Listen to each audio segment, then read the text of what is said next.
স্নান টান সেরে রান্নাঘরে এলাম।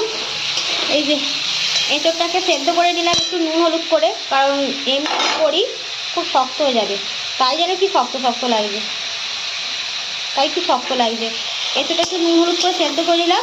হাত মারাটাকে বললাম যে এঁচোড় তো হচ্ছে একটু চিংড়ি মাছ নিয়ে এসো না, বলতে অনেকটা বেলাই, তাই বেলাতে গিয়ে আবার একটুখানি চিংড়ি মাছ নিয়ে এলো। এঁচোড় দিয়ে চিংড়ি মাছ দিয়ে রান্না করলে বেশ ভালো লাগে তরকারি খেতে, তাই অল্প করে একটু চিংড়ি মাছ নিয়ে এসছে, তাই চিংড়ি মাছটা একটু ভেজে নিই আর এঁচোড়ের তরকারিটা করব। আর এখানে দুটো ডিম সেদ্ধ ছাড়িয়ে রেখেছি, সকালবেলায় সেদ্ধ করেছিলাম, একটা ছেলে খেয়ে গেছে আর দুটো রেখে দিয়েছি আমরা খাবো, এটাকে ঝাল করব। তাই অনেকগুলোই চিংড়ি মাছ, ভাবছি তরকারিটা এতগুলো দেবো কি না, খানিকটা দেবো আর খানিকটা রেখে দেবো, ওই ডিমের সঙ্গেই ঝাল করে ফেলবো একবারে। এঁচোড়টা তো একবারে নরম, তো তাই সেদ্ধ করে নিলাম, তাতেও যেন কি শক্ত শক্ত লাগে।